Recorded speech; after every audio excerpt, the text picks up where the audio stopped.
Agora sim, como diz Galvão Bueno, voltamos em definitivo. Todo mundo bem, todo mundo feliz. Gente, desculpa aí quem estava conectado, mas a gente teve problema de conexão ali, deu que caiu a conexão, mas vamos voltando. Espera a galera entrar, né? Já estamos online de novo.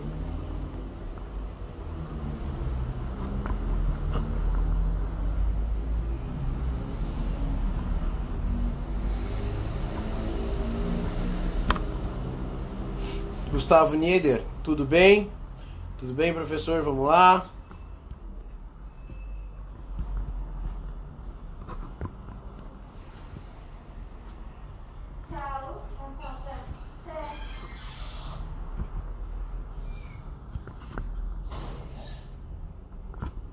Esperando o mestre nomeado Gonzalez.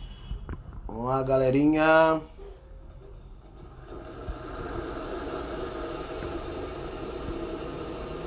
Senhor Márcio Ruiz Dias, tudo bem? Senhor Danari Ellen, tudo bem com a senhorita? Quanto tempo? Vamos de novo, vamos de novo.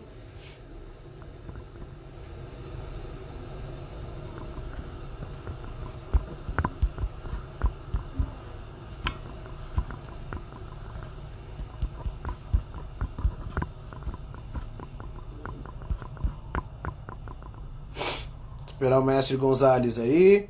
Um abraço do Uruguai, que terra boa, terra de gente feliz, gente forte, grandes amigos eu falei no Uruguai. Eu também tenho sangue meio uruguaio, né? Eu fiquei durante 6 meses em Artigas.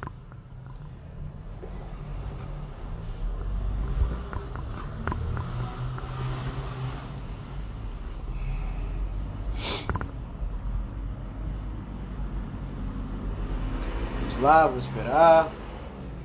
Senhor Márcio Ruiz Dias, como vão as coisas por aí? Tudo certo com o senhor?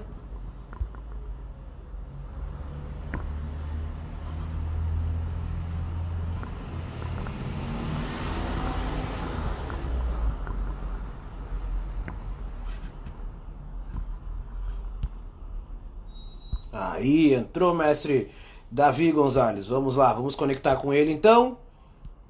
Vou mandar o convite para ele. Estamos com problema de conexão com ele agora. Vamos lá, rapidinho, mestre. Tudo bem?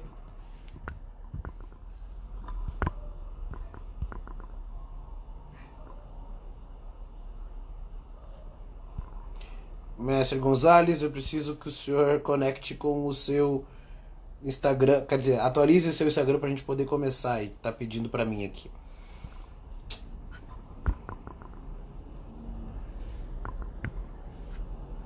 Seu app do Instagram, mestre Gonzalez, por favor.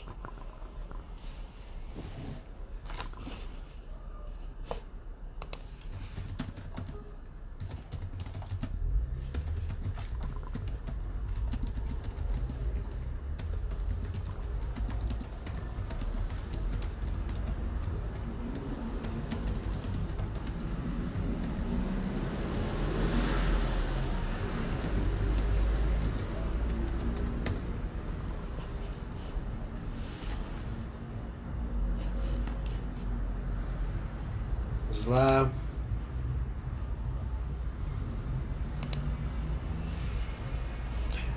Até a Foz do Iguaçu entrou, então acho que tá aí. Agora sim.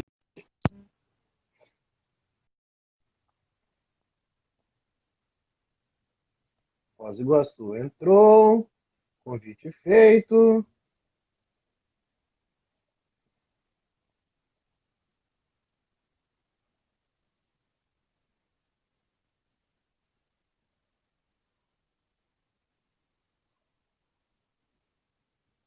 Mestre Gonzalez, acho que vai entrar pelo dele. Vamos lá.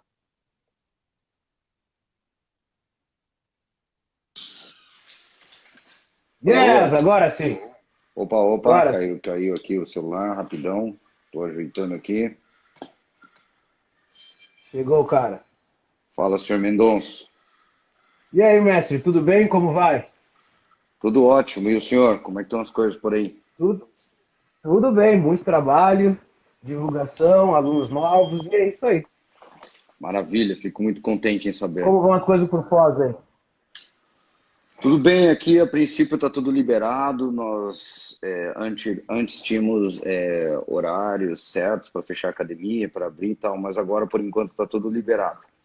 Não tudo, né? Treinamento ainda com máscara, nos mesmos procedimentos de Sim. distanciamento, a higienização segundo o decreto e tudo o que é necessário para a gente poder continuar tendo as aulas presenciais.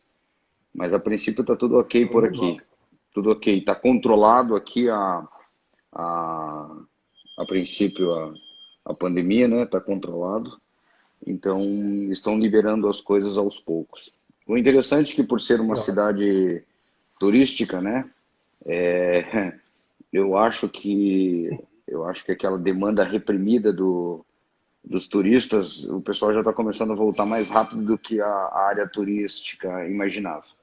Então, assim, está tendo bastante Sim. movimento na cidade já, não como era antes, mas já está tendo. Então, tá bem bacana, assim, tá bem bacana. Inclusive, a Ponte da Amizade já abriu, né? Para todos Já. os brasileiros e paraguaios, a transitação, assim, tá praticamente normal. Ainda tem algumas regrinhas, como horários para entrar, horários para sair e tal. Eu acho que é até as 2 da tarde, sabe? E é permitida a entrada no Paraguai e depois, a princípio, está tranquilo. Que ótimo. Então, vida voltando ao normal. É, essa é a ideia, essa é a ideia. Mestre, então vamos lá, vamos começar. Vamos lá, Quero falando. que você se apresente para a galera aí que não conhece o senhor ainda, né? Nome, cidade, idade. Tá bem, vamos lá então. Meu nome é atualmente Master Candidate Gonzalez. Eu tenho 40 anos, 30 e praticamente 34 anos só de artes marciais. E recém fiz o teste para mestre. Sou da cidade de Foz do Iguaçu, onde se iniciou o taekwondo no Brasil.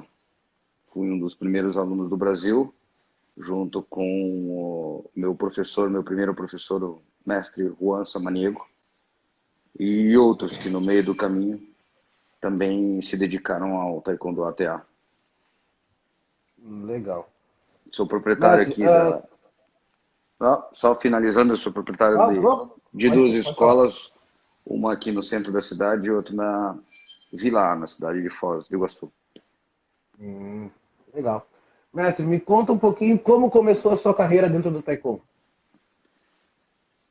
Na verdade, assim, eu acho que foi muito similar a muitas pessoas. Assim, eu falava meio enrolado quando criança e acredito que quando eu tinha meus 4, 5 anos de idade, assim, eu sofria meio que bullying na escola por causa da minha maneira de falar, porque a minha família, eles falam espanhol em casa, né? E aí eu Sim. falava meio espanhol e meio português. Então, devido a esse bullying que O eu famoso sofria, assim, portunhol. e aí a minha mãe, ela me colocou nas artes marciais. Primeiro porque ela gostava muito dessa parte de disciplina da arte marcial e também para aprender a me defender. E foi amor à primeira vista. Fiz a primeira aula e falei, olha, desde quando criança é isso aqui que eu quero para mim e sou bom nisso, gosto disso e sou apaixonado.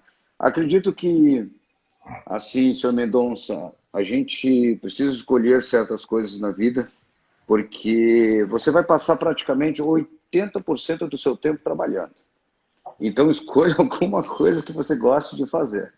E arte marcial, Sim. taekwondo, ele é minha paixão, né? Então é o que eu realmente me sinto bem em fazê-lo. Então não importa se a gente tem que acordar às 5, 6 da manhã para dar aula, para treinar, o que for necessário.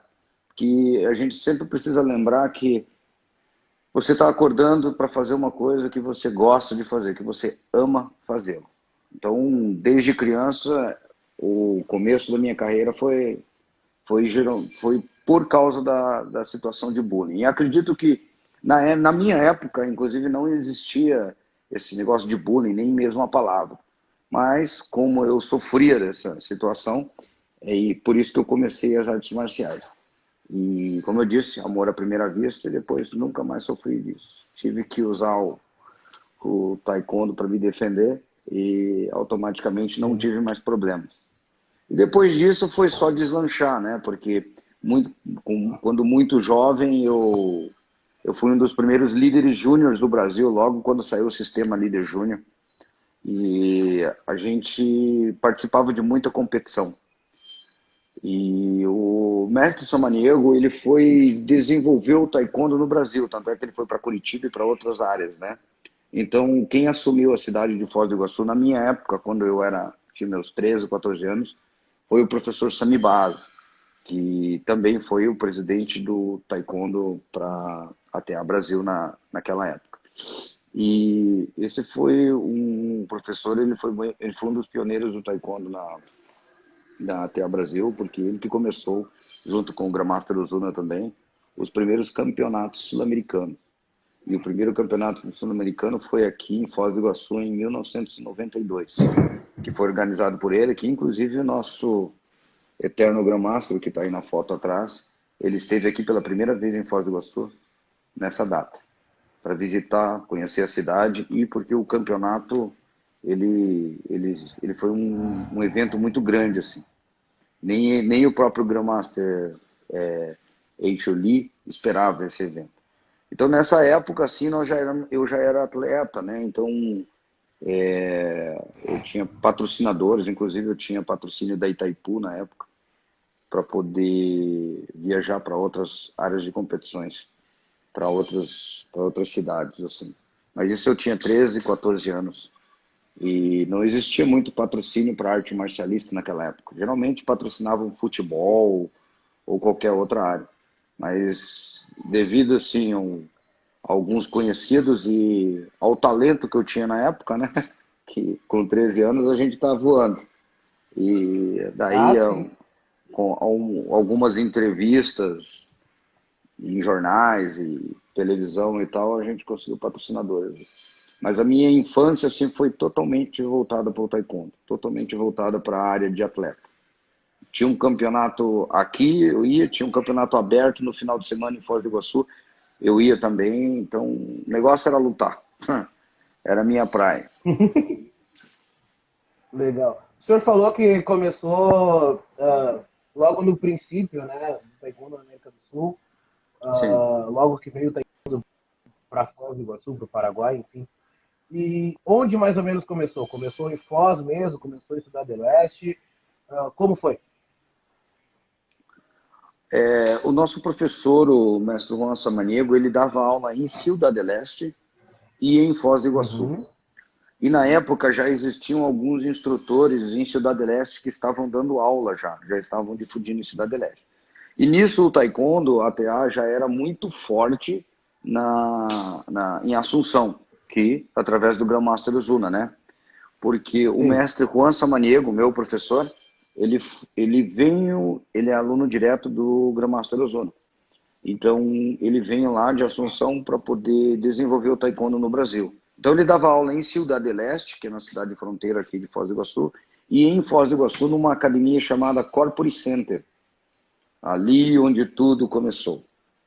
Ali treinávamos vários instrutores que eu acho que ainda continuam na ATA, como Cine Mestre Andrade, o professor José Reis, mais conhecido como Uca.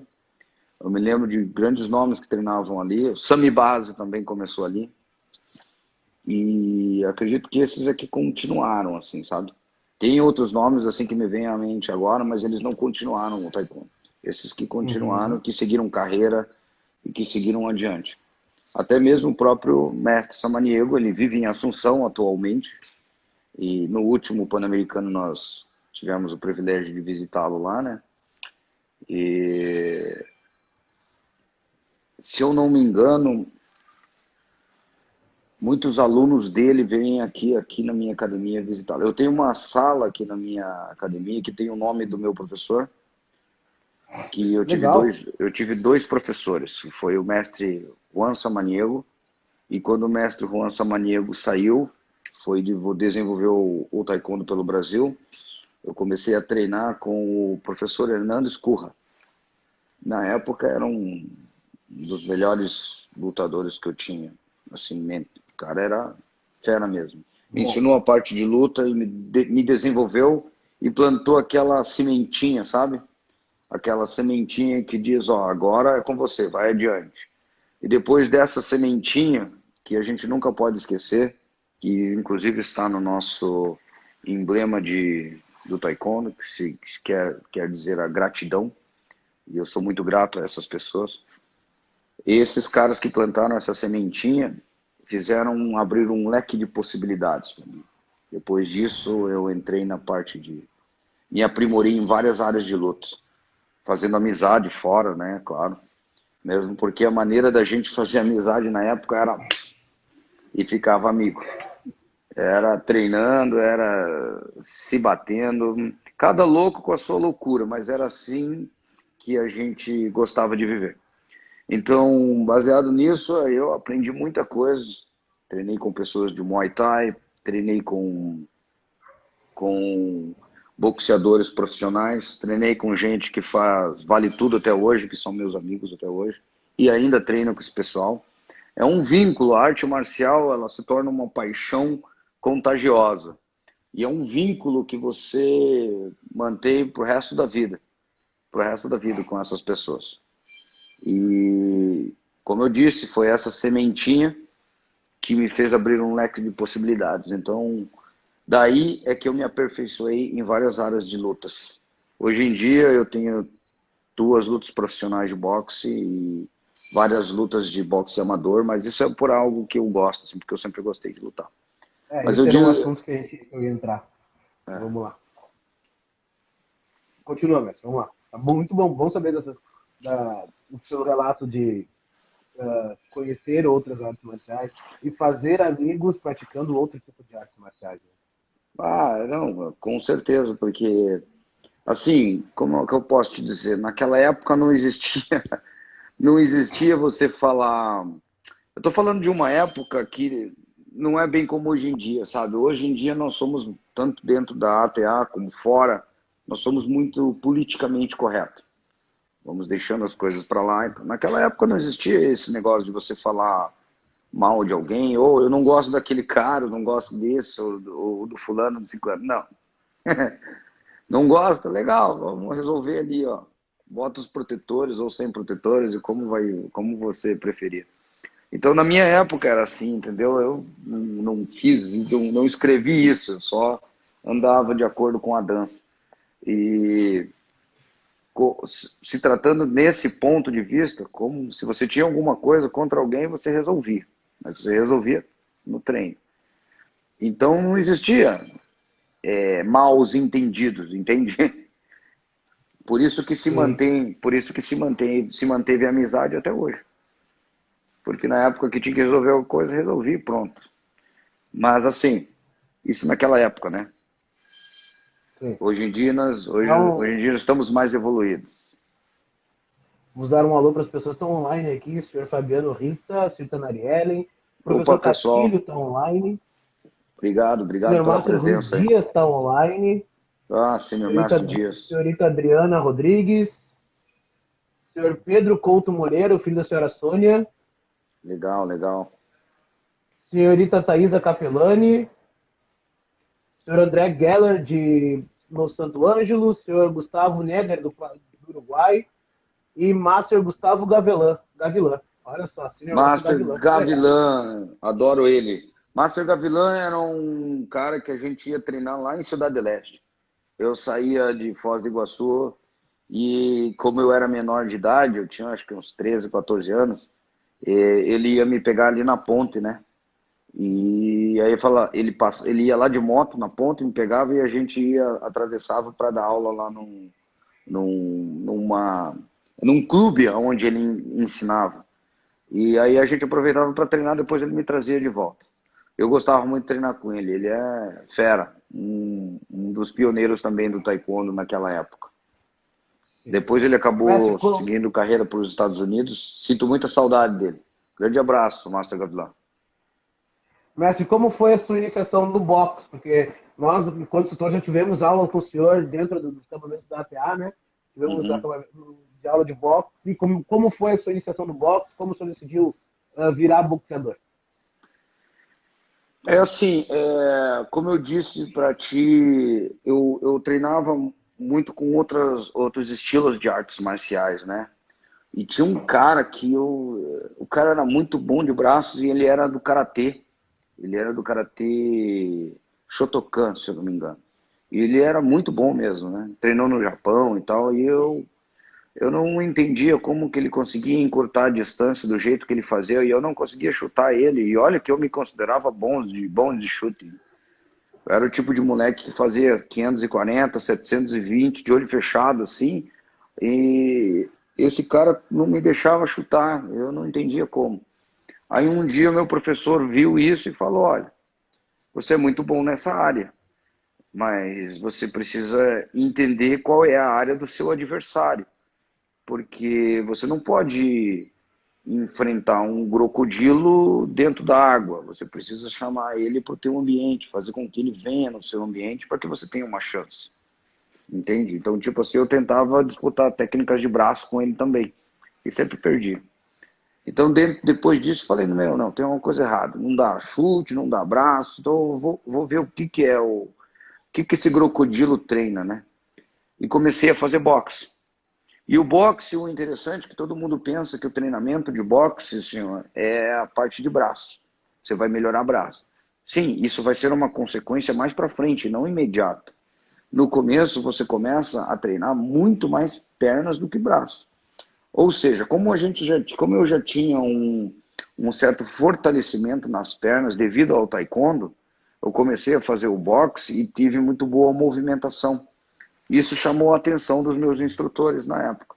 E começaram a ver, ó, esse cara se movimenta muito bem, então vamos investir nele. E depois, eu comecei a evoluir muito mais rápido do que eu esperava. Mas isso por causa do taekwondo, porque eu já era atleta de taekwondo. Entende? Sim. Então aí, dentro disso, veio a evolução das técnicas de braço. Quando eu vi, eu me apaixonei. Já estava tipo assim, passando o carro nos pessoal que treinava comigo, já estava disputando competições entre as outras academias da cidade e nisso já começou a pintar alguns patrocinadores. Me escuta bem? Tudo Oi? bem? Sim. Consegue ver aí? Bom, Tudo bem. depois disso começou a pintar alguns patrocinadores e eu comecei a disputar algumas competições de boxe fora. O nome do meu instrutor na época era um instrutor chamado Magno. Era um cara muito bom, muito técnico. E era um baiano, arretado, duro. Cara, eu posso dizer assim que eu tive muita sorte. Hoje eu digo que isso é sorte, mas na época eu pensava que era azar. Porque eu tive professores muito duros. Pessoas bem casca grossa, por assim dizer, sabe? Que exigiram de mim Uhum. ao limite. E eu sempre fui acostumado, se eu tivesse que treinar, eu sempre fui acostumado a treinar, chegando ao limite e passando um pouco dele. Ou seja, situações de você treinar, senhor Mendonça, até você vomitar, eram normais. Porém, isso trazia seus benefícios, porque eu sempre estava muito bem preparado para as lutas e sempre me saí muito bem. E coloca uma coisa na sua cabeça, se você for fazer boxe, esteja preparado. Meu amigo, porque não existe você subir no ringue e não tomar um soco na cara, a não ser que você seja o Mike Tyson. Não existe. Você pensa, vou lá e vou só me proteger, eu vou esquivar, vou fintar. Não... Você está enganado. Você vai tomar um, dois, três socos. Então tem uma regra no boxe que você precisa entender aqui. Você tem que saber apanhar. Porque se você não souber apanhar, você vai se machucar nesse tipo de luta. Porque ela é muito franca, não tem para onde correr. Ou seja, você vai para as cordas, e as cordas te mandam direto para o teu adversário. Aí você clincha, e se você clinchar e o cara souber como sair do clinch, ele vai continuar te batendo. E é uma coisa muito impressionante, assim, muito diferente do taekwondo. Porque o taekwondo, a nossa visão periférica, quando nós estamos lutando, é olhar para a área da cintura do oponente, olhar para área do Sim. tórax. Mas no boxe é igual aquele filme do Rocky Balboa mesmo, Eye of the Tiger, Olhar de Tigre. Ou seja, você Sim. tem que estar olhando direto nos olhos do teu adversário. Piscou, você toma um jab. Piscou, ele te quebra o nariz. E é bem rápido para isso acontecer. Então, assim, Muito. o que eu posso te dizer é que nunca entre numa luta de boxe despreparado. Você precisa ter o treinamento certo. É perigoso. Você pode receber um knockdown ou um knockout. Entende? Tipo assim, eu treino aqui os meus faixas pretas para fazer boxe, mas eu tenho toda a preparação para isso. Eu ensino, eu explico, falo o que pode ser, quais são as consequências, para eles não se assustarem. E existe treinamento para cada área hoje em dia, sabe? Sem que você precise assim, se quebrar como na minha época. Na minha época era coisa de louco, cara. Mas coisa de louco. Mas a gente aprende, né? O bom é que eu Sim. vivi nessa época, aprendi a experiência e hoje posso dizer exatamente com propriedade para os alunos, olha, faz assim, faz assado, que você vai chegar lá. Então, assim, a minha história no boxe foi perigosa, foi bem perigosa. Eu quebrei o nariz 2 vezes, uma numa luta e outra em treinamento. Então, assim, Nossa. se você for treinar, se você for treinar por treinar, por condicionamento físico, é maravilhoso. Agora, se você for treinar para lutar, aí você tem que pensar direito, porque Muda de figura. é complicado. Existe uma grande diferença entre, por exemplo, você fazer uma luta de boxe e você fazer uma luta de MMA. O MMA, existe a luta de chão, existe você clinchar, e a luva, ela é mais seca, né? Então ela bate no Sim. rosto, ela machuca e corta, mas você ainda está consciente. O boxe, ela tem uma área maior de impacto por causa da própria luva, né? Por isso que ela é medida por onças, inclusive. Luva de 10, 12, 14, 16 e 18 onças, que são as medidas das luvas. E isso é de acordo com a pesagem do oponente, de acordo com a pesagem do lutador. Então, assim, o fato dela ter esse maior alcance de impacto, quando você recebe o golpe, a sua cabeça ela fica tonta, ela mexe direto, você fica grogue mais rápido por causa desse impacto, por causa do volume de impacto da luva. Então, ela te lesiona por dentro, entende? Sim. Não é querer falar mal do boxe, não me entendam mal, eu adoro o boxe, mas existem consequências graves se você não tiver a devida preparação. Apenas isso. Tanto que hoje o Maguila tem uma doença chamada síndrome do boxe, ou síndrome de boxeador, algo relativo a isso, relacionado aos Exatamente. impactos da luva, né? Não só ele, como um dos maiores lutadores do mundo, Muhammad Ali, e outros também Sim. que eles não Outros tantos. divulgam, que não são divulgados. Mas isso era por causa do treinamento de antigamente. Hoje em dia existem acessórios, aparelhos, existem um treinamento mais avançado sem a necessidade desse impacto. Mas ainda assim, você vai lutar, receber golpes na cabeça, no rosto. Primeiro porque o nosso rosto ele não é projetado para isso. E por mais que você tenha uma certa resistência, ainda assim você está passando do limite. Você tá correndo riscos, entende? Então, Sim. assim, eu digo que valeu por experiência, mas hoje em dia, com o amadurecimento que eu tenho, eu não faria de novo. Não, é perigoso, gente, é Ah. perigoso. Mestre, Mas me conta como é que você decidiu ser instrutor de taekwondo. na verdade, ah, é, eu decidi ser instrutor de taekwondo quando eu conheci o Grandmaster Ozuna. Porque eu pesquisei sobre ele, né? Daí eu vi a maneira dele falar, a maneira dele se comportar. E eu me lembro que ele visitou a cidade de Foz do Iguaçu e eu tinha eu no máximo tinha, sabe, eu não sou de família assim rica, nem minha família, eu vim de família humilde, então eu no Sim. máximo eu tinha andado numa Brasília ou num Fusca. Conheci a primeira vez um Jaguar, porque o Grandmaster Ozuna tinha um Jaguar. E ele estava passando por Foz do Iguaçu e visitou o mestre Samaniego na academia. Aí eu conheci o Grandmaster Ozuna.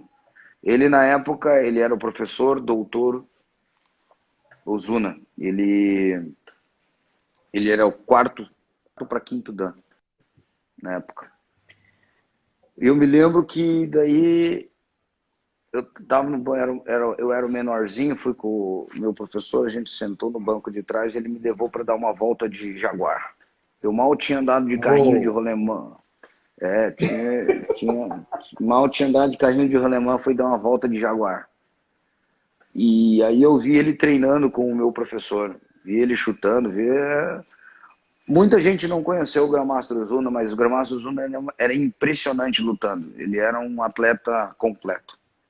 Impressionante, impressionante. Eu ficava abismado, falei, morra. E aí eu pensei assim, pô, o cara tem doutorado em finanças, o cara fala 6 idiomas, o cara é professor de taekwondo, tem um Jaguar.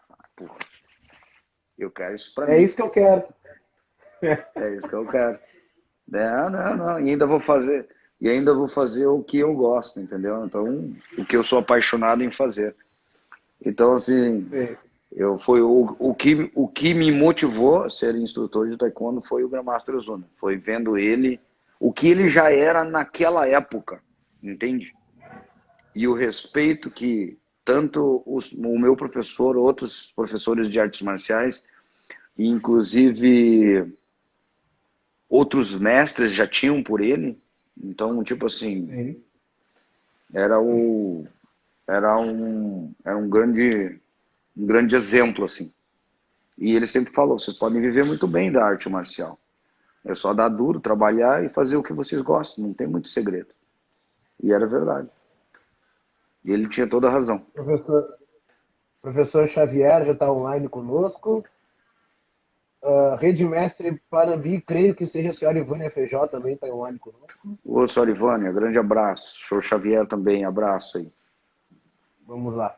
Mestre, o que o taekwondo proporcionou nessa vida, a mudança que o senhor teve, como você disse, que veio de uma família humilde, viu o mestre Ozuna e viu, pô, isso eu quero para minha vida, e construiu o instrutor hoje, mestre. Como foi esse caminho?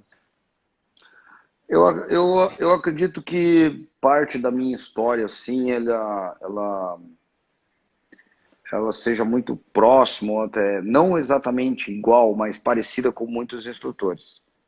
Muitos instrutores que tiveram sucesso no taekwondo, que ainda estão tendo sucesso, porque o crescimento ele é contínuo, né?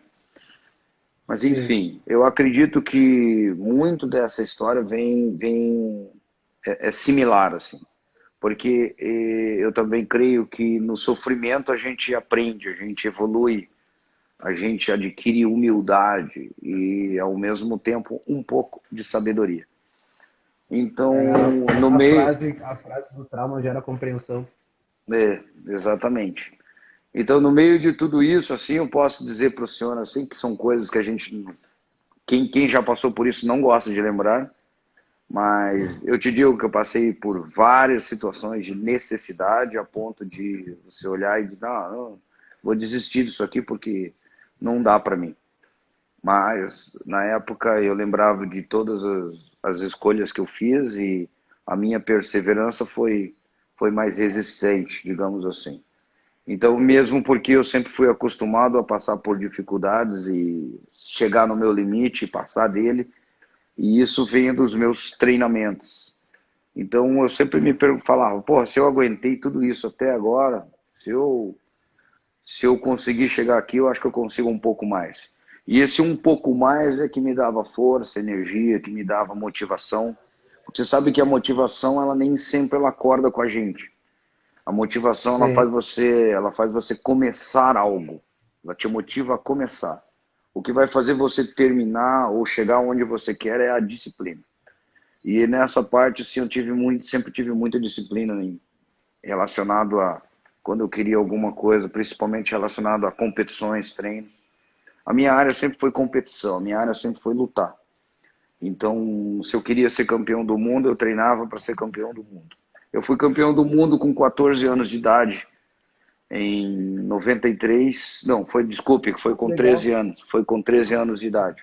Eu fui um dos primeiros campeões mundiais na época, na minha idade. E em 94 também, foi 93 e 94.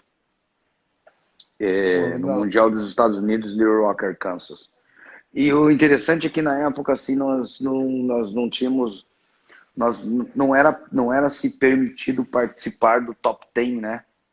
Os sul-americanos não podiam participar do top 10 naquela época porque nós não tínhamos o circuito, nós não tínhamos quantidade de pessoas ainda na América do Sul para rodar o circuito Sim. e merecer estar no top 10, entende? Porque você tinha que rodar o circuito, fazer a pontuação, eles já tinham circuitos de pontuação nos Estados Unidos e tal.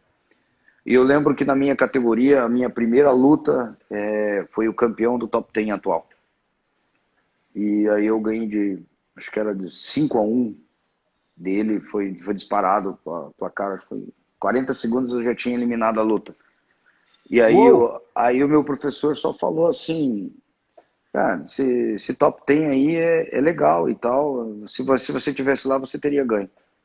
Então aquilo já foi o suficiente para mim, não precisava lutar pela medalha, não precisava, não, porque o melhor dele estava na minha categoria.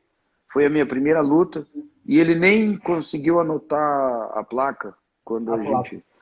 quando eu tinha ganho a luta, entendeu? E ele até veio me cumprimentar no final e falou, cara, de onde que você é?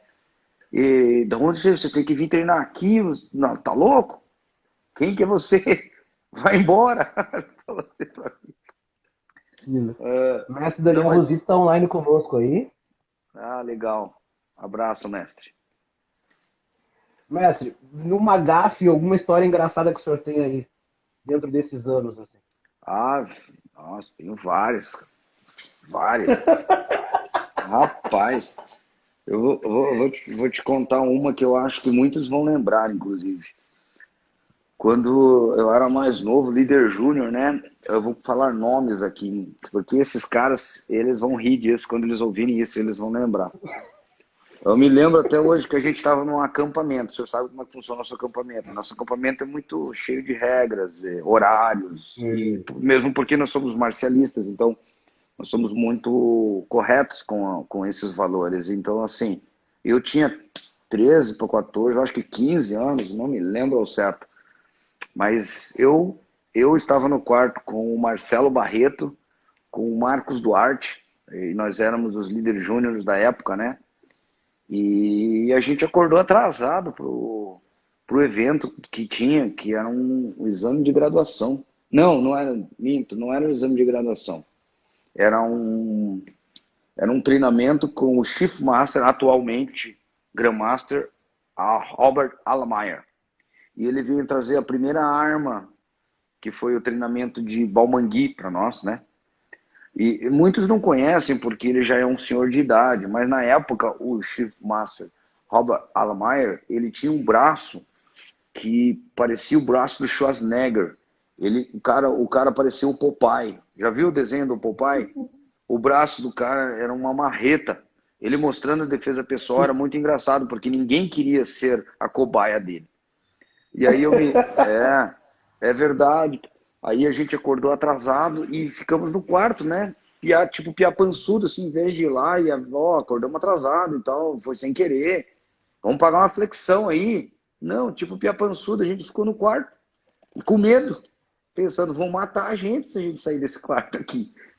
Aí, e nisso entra o Sami Base, entra pela porta e fala, o que vocês estão fazendo aqui? Aí eu falei, a gente tá com medo.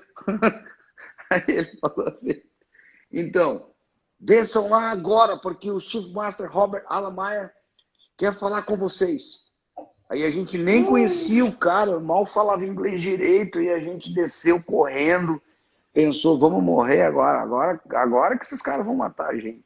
Sabe aquela cabeça de piá? A gente tinha 13, 14 anos.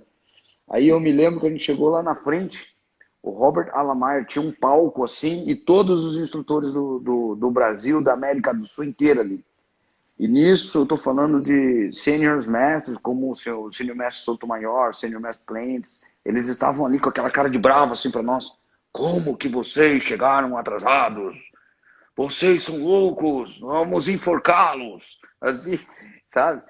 E eu me lembro que a gente subiu no palco e esse Robert Alamayer olhou com a maior cara de sério para nós, assim, né?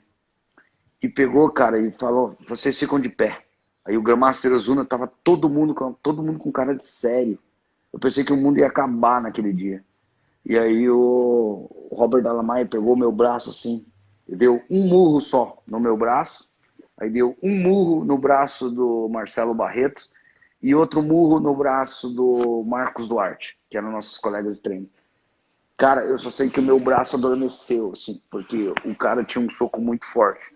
E só falou assim pra gente, ó, nunca mais façam isso, cheguem no horário, desce aí. Aí a gente desceu aliviado. O meu braço estava dormente, ficou 2 dias dormente. Mas a gente desceu aliviado, pensando assim, não, pelo menos estamos vivos, né? Aquela mentalidade, né? Sim. Mas isso eu acho muito importante, porque assim, por lidar com essa situação, eu dificilmente eu chego atrasado num compromisso depois dessa, sabe? Porque Sim. eu considero depois dessa, assim, tipo, o medo foi tanto, a situação foi uma situação tão difícil de se passar na minha idade, na época, que eu, que eu pensei assim, cara, o meu tempo, ele não é mais importante do que de ninguém. Então, se eu chegar atrasado em algum lugar, é como se eu estivesse dizendo para essa pessoa que o meu tempo é mais importante do que o dela. E assim vice-versa, entendeu? Então é assim que eu considero. Depois dessa lição, eu aprendi a chegar no horário. Mas foi muito engraçado, foi uma situação da minha vida que até hoje eu, Marcelo Barreto, Marcos Duarte, a gente lembra disso e começa a rir, cara, porque foi muito engraçado. Meu Deus. E o braço dá uma doloridinha, assim, só de lembrança. Rapaz, eu achei que era de brincadeira, que ele ia dar um soquinho, sabe? Eu achei que ele ia falar, ó, tá, tipo um Só o cascudinho. cascudinho aquele. Não, ele conhecia todos os nervos, cara. Ele acertou bem aqui no meu ombro. E eu, na hora, assim, nem senti mais nada. Fiquei adormecido. Aquele braço ficou adormecido. Não, brincadeira. O senhor tá rindo, você não viu o braço daquele cara. Eu vou achar uma, eu vou achar uma foto na internet e vou mandar pro senhor depois. Olha o braço do Robert Alamayer na época. Eu vou achar essa foto. Se eu não me engano, acho que o Senior Master Plant tem foto dele na época. Cara, o Senior Master Plant me falou, pô, você aguentou um soco desse cara aí? Pô, valendo aí, tá valendo aí. Não, não, mas foi Mestre, a muito. gente tá chegando no final hoje aqui. Muito Era, bom. Mestre, eu quero que o senhor puder, na verdade, deixar um recado para a galera que está chegando agora, para a galera que tem o desejo de ser mestre, para o desejo de ser instrutor. Por favor, fala a ah, sua. pessoal, assim, eu acho que, em primeiro lugar, quando você quer algo na vida, você precisa, sem dúvida, dedicar muito tempo a isso. E nem sempre você vai estar motivado a dedicar esse tempo a isso. Então, eu acredito que você precisa, todos os dias, saber exatamente o que você quer. Uma meta, botar no papel se necessário, escrever no dia a dia, porque se você quer ser um faixa preta, a tua atitude de faixa preta, ela não tem que se tornar a atitude de faixa preta quando você se tornar um faixa preta. Você tem que ter as atitudes quando você é faixa colorida. A faixa preta vai ser apenas um reconhecimento da organização ou do teu professor.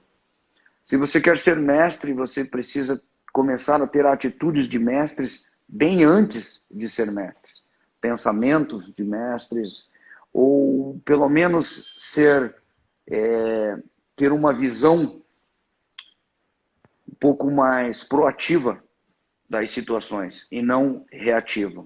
Porque a maioria das pessoas, elas são, assim, de uma certa maneira, reativas.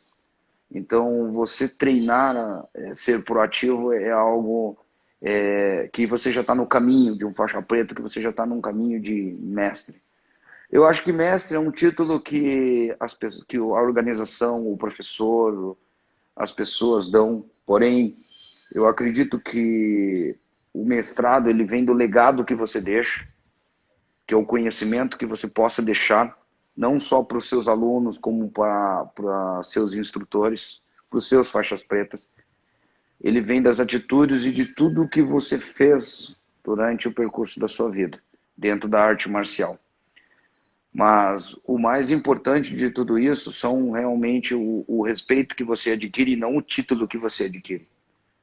Para mim, o mestrado, ele é legal, é algo que me satisfaz como arte marcialista e tal, mas para mim, o respeito dos meus amigos, das pessoas que estão do meu lado, dos meus instrutores, dos pais de alunos, desde o meu aluno faixa branca que está começando hoje aqui na academia, isso é que conta mais para mim, entende? Esse respeito ser mantido, porque o mestrado ele é um título. O importante é o que vale ele para você. Legal. Mestre, então, obrigado. Obrigado por ter disposto do seu tempo para a nossa conversa de hoje. Eu que agradeço, Sabe Mendonça. que foi muito bom mesmo. É bom ver as pessoas com quem a gente conviveu, com muito tempo, alcançando seus objetivos e alcançando novos degraus na vida, né? Isso deixa a gente muito feliz. Certo, mestre? Obrigado, Muito Sr. obrigado. Mendonça. Muito obrigado. Eu que agradeço a Então, oportunidade, Sr. Mendonça. não, capaz. Foram momentos e palavras de ensinamentos. A gente precisa disso. O mundo precisa de pessoas que ensinem, de pessoas que sejam motivadoras para as outras. Né? E o Muito senhor é um obrigado, dos Sr. exemplos Mendonça. disso. Muito obrigado, Tá? Sr. Mendonça. Então, Agradecido de novo. mestre, a gente se vê na próxima. Né? Então, muito obrigado. Bom trabalho aí e vamos lá. Obrigado Obrigadão, pelo mestre. pessoal que está assistindo aí, tá? Manda um abraço pro pessoal aí, tá bom? Aí, tá bom. Um abraço, mestre. Obrigado, tchau, tchau. Tchau, tchau. Aí, galerinha. Então, chegamos ao final do nosso Papo de Mestre de hoje. E na próxima semana nós também voltaremos às 2h45 com mais um Papo de Mestre. Obrigado, senhor André Geller, senhora Lisiane Espíndola, senhor Leonardo Espíndola, senhora Kelly Cruz, obrigado por ter assistido. Senhor Hussain Casal também, obrigado. Senhorita Fabiane, senhor Mestre Delia Rosito, um abraço. Certo, senhor Dailson, brigadão. Nos vemos quinta-feira que vem nosso Papo de Mestre. Provavelmente amanhã ou na segunda-feira a gente lança um novo mestre que vai estar conosco, certo? Forte abraço e boa noite para vocês.